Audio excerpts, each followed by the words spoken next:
I feel like I got to do this every time, you know? Good All morning. right. How are you? I'm good. How are you? Good. Welcome to the Penalty Box Live. This is, I enjoy this. I look forward to this show. Me too. I mean, because I get to hang out with you guys. You Uh, you guys are my guys, awesome. Even awesome. Wes. Even Wes. I love our private, not everyone's privy to our private conversations before we get started about, Wes talking about Britney Spears and just, how much, she's meant to his life. And, it's just joy, pure joy. Yeah. I can appreciate he's a fanboy. I get it. Oh yeah. Yeah. No doubt. So, Georgie. there's George. We're good. Shout out to Woodstock Inn and Brewery. There we go. Yep, up there. And you got a pitch for those guys today, Tim? Oh no, just come to New England. There's ice castles up in the town. So bring your children, stay, drink beer, the most incredible breakfast in the Northeast. Yeah, just great people. Good. And you've done work for them for a long time, right? Yeah, but we've been their full service agency for about 10 months now. It's great. It's great stuff. Very cool. Very cool. Well, let's kick this off with some shots on goal. You're first. I went first last week, so you're first this week. Okay, so my shot on goal is so I have to talk about football. My shot on goal is to a guy named Max Kellerman. Do you know who Max Kellerman is? I do. Max, yeah. For people that don't, he's a talking head on ESPN. And in 2016, he told America that Tom Brady was going to fall off a cliff. And I don't know how many Super Bowls Tom had at that time, 4 or 5 by 16. Well, hats off to him yesterday or the day before yesterday. It had to be yesterday.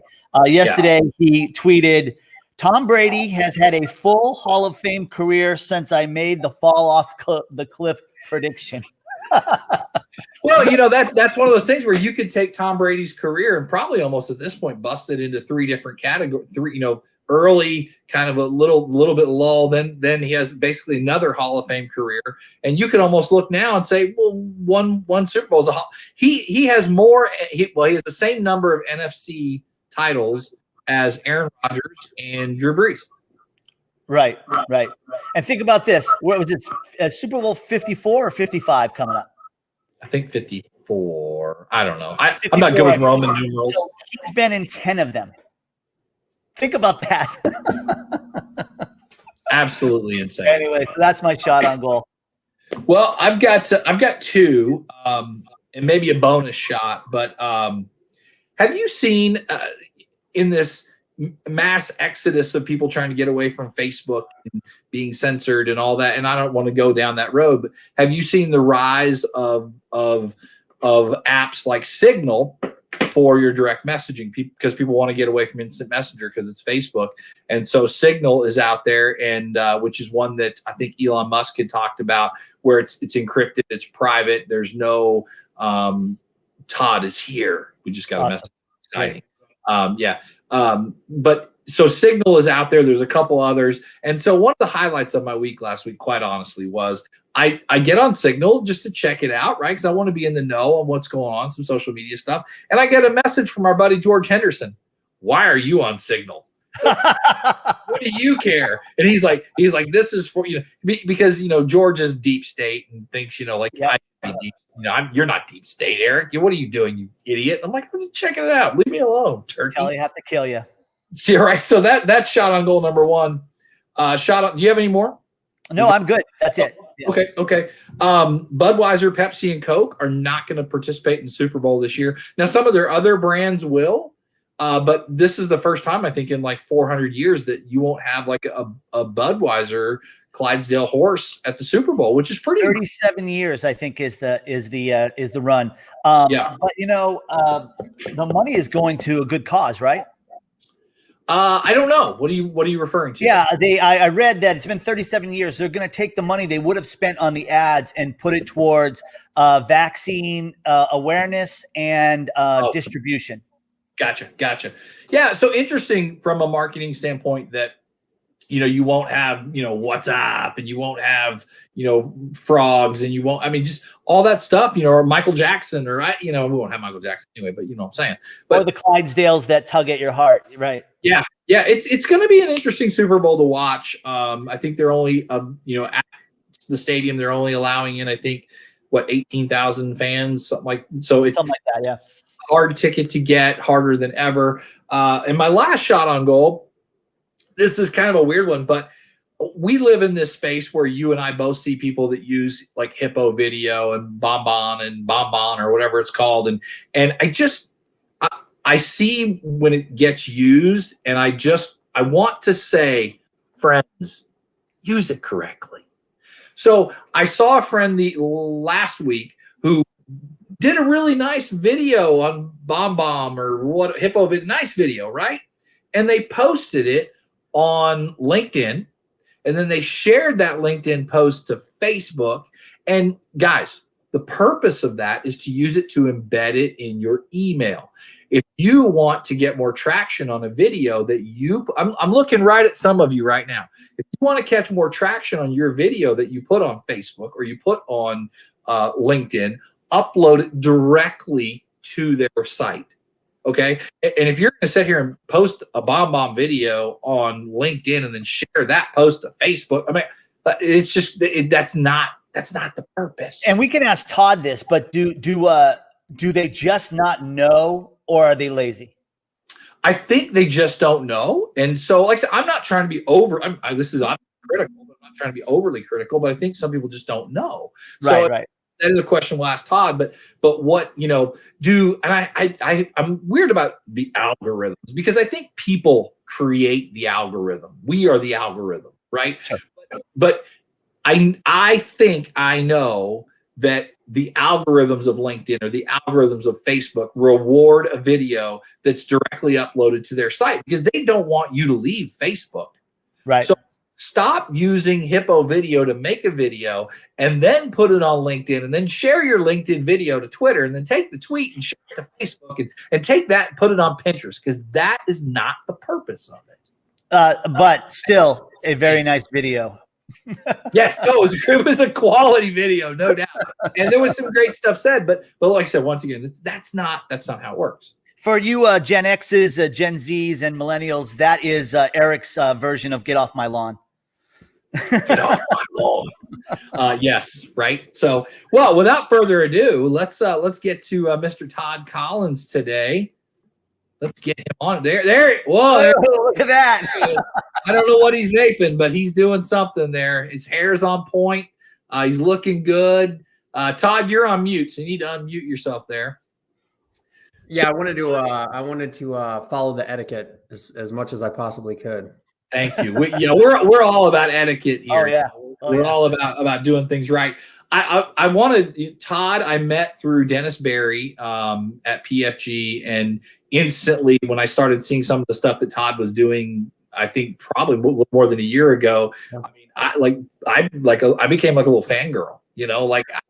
Because what you do is like you're way beyond what I ever think about doing. But I love what you do on social media, and I was instantly attracted to you, not in that kind of way, but just instantly attracted to you as far as what you put out, what your yes, that and the hair. It's just he's on fire, dude. Got the beard going right now too. Yeah, looking good. I want to kick this off with talking about the fact you just moved, I guess maybe from doing your own thing to now being the COO of Beamed.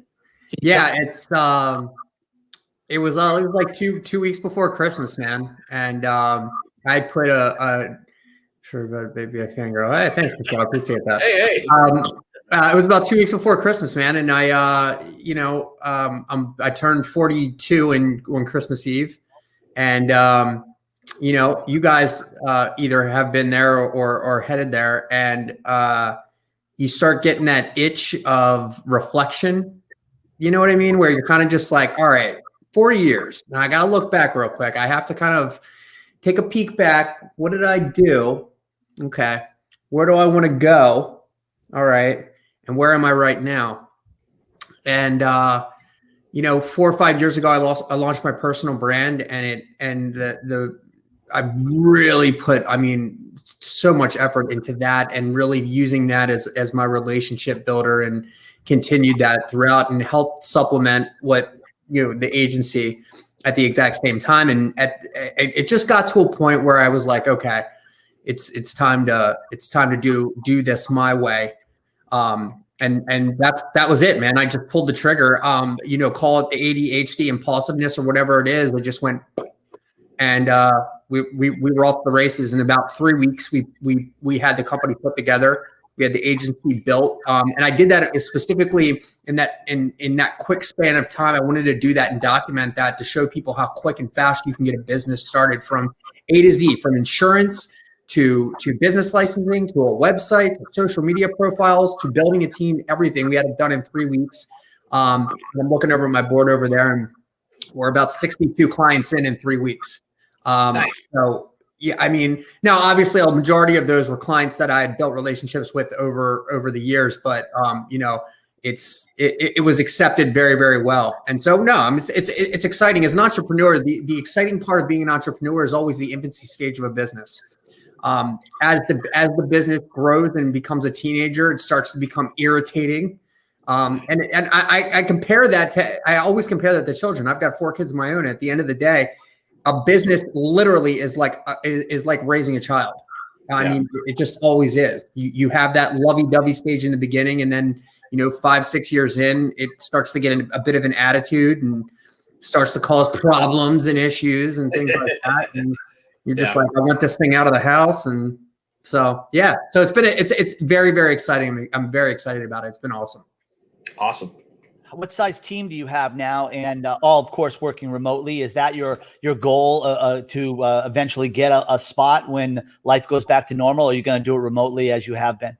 Yeah, we're going to do remote 100% from here until infinity. I believe the stigma of offices is over. I believe it's an expenditure that's just not needed in a business anymore, especially from the industry that I'm in. If I were, maybe an attorney or a doctor or something like that, obviously brick and mortar, you have to have that. But in the industry we're in, I think those days are long gone and past, and it's really just that's more of a show off thing. I mean, obviously I could have an office if I wanted to have an office, but it just makes no sense. And to be quite honest with you, I think it improves the quality of life for the employee. The employee can get their job done, and then they can go about their day as a parent, or go have, enjoy a hobby that they maybe have and things like that. So I think that's better. And before I left the other agency, we had dropped the office off, I think around October anyway. It was a decision that I made. It just didn't fiscally make any sense, and the team members didn't care. As far as the amount of people in the team, we've got 6 people, which is all we really need at this point right now. To be quite honest with you, they're all 6 very talented people that probably could do heavy lifting of 30 people. So I was real picky about the team that I built. It was people that I had already known, and it was the right people. And so a lot of it has been really helping train the people that are internally in a business, teach them how to do it. So it's more of kind of like a holistic approach, instead of, they do it for me, which we still have that. But at the end of the day, I want people to learn and be educated while they're in the process of building it out. I'm sorry, go ahead. Can you talk a little bit about the stigma that companies used to have that is now changed about outsourcing stuff like social and marketing functions? That, I mean, I own a small agency here in New England, and the selling against we all need to be sitting around a conference table to noodle ideas, that we know has been gone for a long time. But if 2020 wasn't anything, it was a case study on how it really is not necessary. Can you talk a little bit about your feelings on that? Yeah, I mean, I think you build that expectation in the very beginning, right? I mean, I think, there's times where there's certain clients that I have that are just like, I want to meet face to face, and I'm like, okay, that's fine. And don't get it twisted. I'm an old school guy. So when I say that, I mean, I was trained in sales and things of that nature by guys that are now probably in their 80s and 90s. But these guys were very old school, but they were great at what they did. And It was all about the relationship. It was all about the customer service. It was all about giving way more than the expectation of the customer was. And I was trained very well by very, very good people. You guys wouldn't know these people, but it is what it is. I set the expectation way up front now. When people typically, and that's what's good about having a personal brand, is people kind of know who you are and how you operate just by seeing the content that you're putting out. So they're going to go, is this guy going to be the right fit? Is he not going to be the right fit? You know what I mean? Like if I'm coming to your boardroom, I'm coming in t-shirts and jeans. You should already know that because you've looked at my social media. If you didn't look at that and you're offended because I don't show up in a suit, well, that's a problem right there, because that means that you're not even plugged in to what's happening, right? So I'm willing, and that's something as either a business or a digital market or someone who runs a marketing company, you have to be willing to walk away or be okay with the deal not working out if they're not going to work with the way that you do things. So the way that your behaviors are. So, and I'm okay with that. I'm okay with, someone emailing me back and saying, hey, that price is kind of high. The other guy can do it cheaper. And I'm like, good, you should go with that person. When their expectation is I'm going to go, okay, well, what do I have to do to make the deal? I just don't do that. And most of the time, and what I will tell you this right off the bat, most people will pay more for better service. I mean, I'm seeing it, literally. I'm seeing it. So as far as the meeting in offices things go, I think it's just going to continue down the trajectory of as new people take over at the head of the table for different corporations, businesses, things of that nature. The Zoom call is just as good as meeting in person. However, there are circumstances where I believe you should go and meet face to face. And I'll give an example of that, Tim. And I'm sorry if I'm talking too much here, but I had a client of mine who's a friend of mine who owned 7 restaurants on the Eastern Shore. He went and obviously they dealt with some situations and issues over that span of time. And I stayed in touch with him, and he finally hit me up and he said, hey, what's your schedule next Wednesday?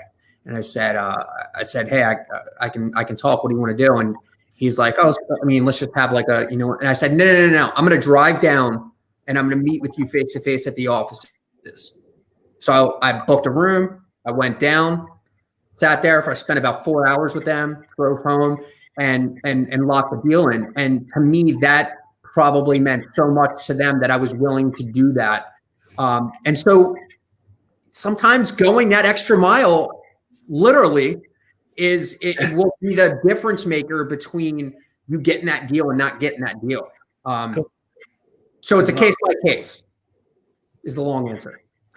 Hey, I'm in the pizza space. Mm-hmm. And I've shared this into some pizza groups that I'm in on Facebook. What's your top 2 or 3 tips for pizza operators on social media? Oof. Documentation of with human faces of you guys actually making the pies or doing something a little bit different. I think one thing that pizza places don't do enough of is online contests. I think it's you're talking about a product that is your lead product that is technically a loss leader in a majority of the other restaurants that don't use that as their main product or main source of revenue. So I think contests are something that I see most pizza places. I watch them and I'm like, why aren't you guys doing more of this? The other side of it is just taking advantage, believe it or not, of the delivery space. I still am mystified by pizza places that are not either building an internal structure for delivery and convenience for their customer base. You're just relying on carry out instead of relying on and looking at the convenience side of things where, they might say, all right, well, I don't want to use DoorDash and I don't want to do this. And here's the thing, you can fight DoorDash and Grubhub and you can fight them all you want. And of course, there's going to be some legal things that looks like now where Maryland's going to try to put or if the federal government, maybe. Yeah. And I'm cool with that. I think that's great. I'm not cool with that because I'm like, now you're limiting a business's ability to make revenue. Right. It's not the business's fault. They're offering a service. If they're not forcing you to do it. Although DoorDash does hijack Google My Business pages, which yes, they do. I'm still mystified about how that little partnership went down. But at the end of the day, I think that they need to really lean into creating a more convenient way of ordering and getting the product into the hand of the consumer in an easier way. And I just don't think that they're taking advantage of that. I think they're looking way too high at the percentage rate that delivery app takes, instead of using it as a limited menu loss leader to get that customer to come in. You know what I mean? Like next time you come in, or I would say like the second order, if you pick it up, we'll give you something for free. It's just one of those things. And I always see that with people where they're always like 10% off, 20% off. I'm like, Jesus, just give it away. Why are you people right. Our brain doesn't acknowledge 10 or 20% off. We look at that and we go, for the convenience. There's no real dollar amount associated with it. At the end of the day, you're like, for the convenience, I'll pay full price. I don't give a shit. Like I'll pay more. I'm sorry if I can't cuss one here. No, you can. You're fine. No, you can. We had Carol. I'm one of those people that I will pay more money for convenience. Even if I don't have the money, I'll still do it. Right. So it's like, I that's one thing I would do. And then the last thing for pizza places is I would expand that net. They're not tapping into the fresh market of customer base that they could have, which in reality is that I would say that 25 to 45 market. They're assuming those people are on Facebook and they're just not spending as much time there as they are in, I would say, TikTok or Instagram, and even Clubhouse now. You know what I mean? Like, I mean, there's just so many different places that they could be, and they're just not doing it. Well, what you just said, I think is important from the standpoint. Pizza operators on Instagram, Facebook are really good at posting pictures of pizza, right? And we expect it to look good. No one's going to post a picture of a shitty pizza, right? But I agree with you 1,000%. Pop the hood. Let me see your staff. Yeah. Let me see your restaurant and take it, keep the social in social media. You brought up Clubhouse and TikTok, and I want to ask you about those two from a standpoint of I'm on Android, so I can't get on Clubhouse apparently. Oh well, not the end of the world. My life goes on, right? But talk about TikTok and what you think from that standpoint. Yeah, I mean, outside of the industry of restaurants, I'll just tell you a story. I have a friend named Scott Betley. His handle on TikTok is That Mortgage Guy. Now, the mortgage industry is in my opinion, is the most boring industry. If you were somebody to come to me and you were to say, "Hey, Todd, I'm in the mortgage industry and I need to do social media," I'm going to be like, "Boy, this is going to be a real headache." Because one, the restrictions on Facebook and Instagram, just from an advertising standpoint, or for the housing industry, are just so ridiculous. Number one, and it just makes things very difficult. And then as far as the mortgage industry goes, most of the consumers don't care about anybody in the mortgage industry unless they're getting ready to buy a house. And I say that to everybody. I'm like, so it's important from a consistency standpoint that they're always consistent with their social media. It's more important for them than anybody else. A restaurant can go 2 or 3 days. They shouldn't, but they can go 2 or 3 days without posting. A mortgage industry or real estate agent representative should not at all. They should be consistent every day. But Scott's story is pretty interesting. I met Scott about 2 years ago, and he had just gotten on TikTok, and I had already been there when it was Musical.ly. And then I remember when it flipped. And I remember him and I were talking, and he was just like, at that point he was working for his father, and he was doing a couple TikToks on there. I think he had a couple thousand followers, and he's like, "My dad's just not into it. He just doesn't believe that it's going to do something." And I said, "Man, you just got to stick with it." I said, "Do you like doing them?" And he was like, "I love it." And I go, "Then keep doing them." Yeah. And then he came to me and he was like, "What should I do? Should I leave my dad and go with a business that, it supports me in what I do?" Because he was starting to get some traction on TikTok with what he was doing. And what he was doing is he was using trending music and trending TikToks in a way to reflect it to the mortgage industry. So by doing that, he was gaining followers. And this was early in TikTok, where if you hashtagged properly, you would show up if someone used a specific hashtag. And that was one thing I beat into his head. I was like, whatever you do, anything mortgage related, hashtag it, drop those hashtags in there. So like for me, if you hashtag reputation management in TikTok, I'm all over it. That's massive digital equity. Okay. At the end of the day, that's massive digital equity. And so I said for him to do that. Fast forward to today, he's with a new company. He's got over 300,000 followers on TikTok. Wow. He's built his Instagram following from his TikTok. And this is a question I always get. How do I get more followers on Instagram? It's real simple. Build your following from other platforms and then drive that traffic to the platform that you want them to go to. TikTok is perfect for that. And he was able to do it. And now I'm not joking with you. About 100% of his mortgage business comes from TikTok and Instagram, organic, non-paid. And he's the top mortgage loan officer in the company that he's with. Nice. Just bought a brand new, gigantic, huge house. Just had a new baby. All this stuff. He is the epitome of what you do when you stick to something and are patient with it and do it consistently. So, I'm sorry. Yeah. No, go ahead. Absolutely. I've been a fan of your content, and do you know a YouTuber named McKenna? God, I just went blank. Anyway, can you tell people a little bit about what you're going to be doing at Beamed? Yeah, absolutely. I mean, so our big thing is I just call it a 3-suite, and the 3-suite is basically it's consistent social media posting across all platforms. And that one is that's one that I always I find an issue with from marketing agencies. They pick and grind and touch. It's like one you get 3 posts a week on 2 platforms. I'm like, Jesus, just get it done. Don't tell me that you don't have the ability to get the content out there.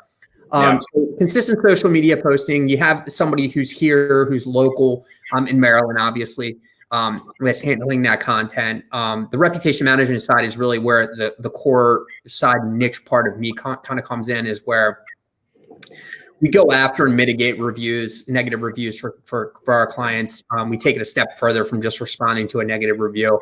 We respond to all the reviews.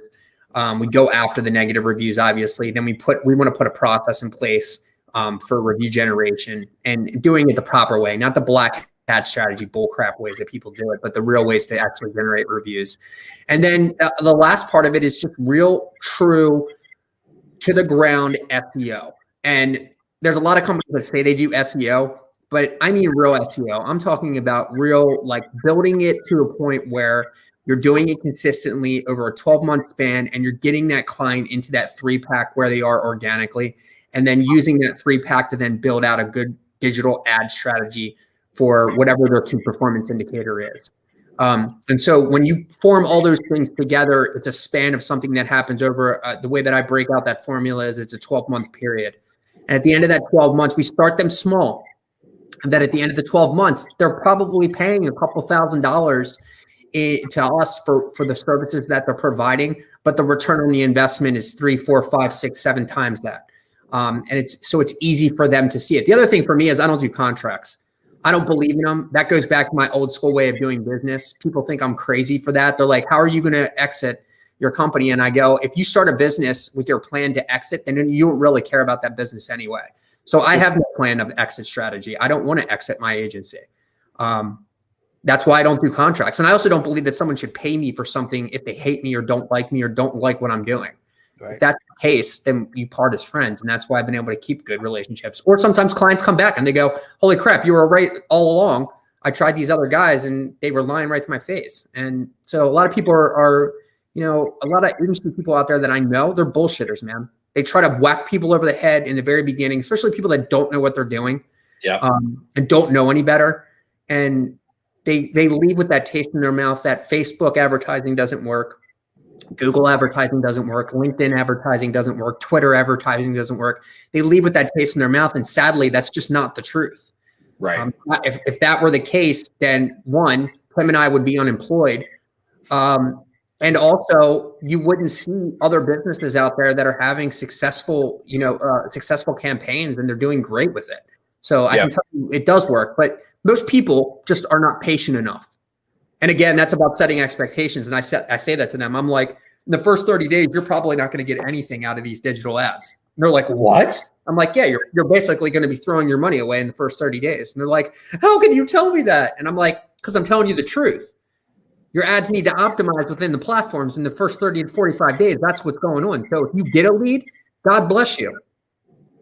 And they're seriously like, are you crazy? And I'm like, no, I'm just telling you the truth.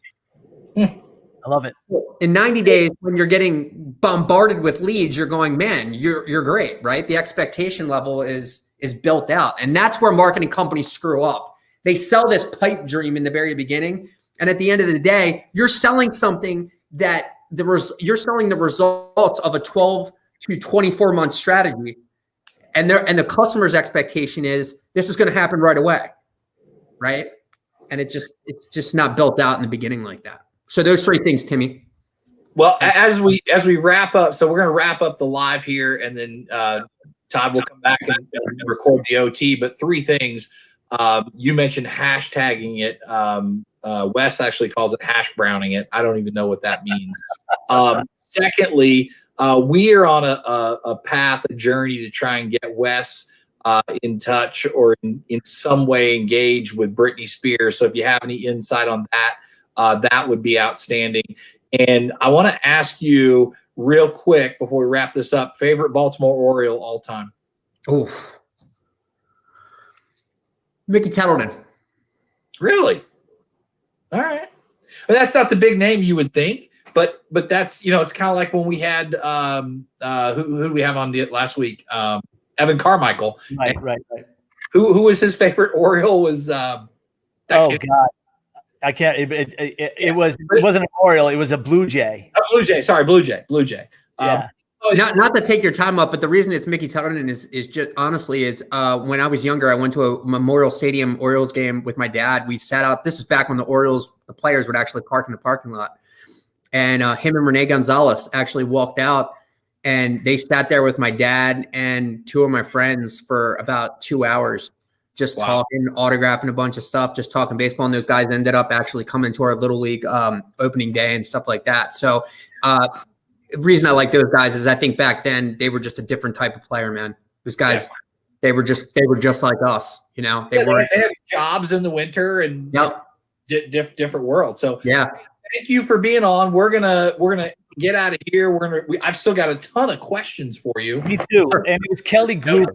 It was Kelly Gruber. Right. Yeah, Kelly Gruber, his favorite Blue Jay all time. It just blew weird.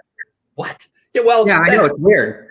Yeah, but that's the beautiful part about baseball and sports, and you just never know why somebody likes who they like. But Britney Spears, if anyone knows how we can get Wes in touch with Britney Spears, we need to bring that. You need to call her dad. Yeah. She's a marketing, from what I believe. Something. All right, we're gonna get out of here. Tim, anything else before we wrap this up? All set. Looking forward to asking you a couple more questions on the OT. Yep. See you guys. Have a great day.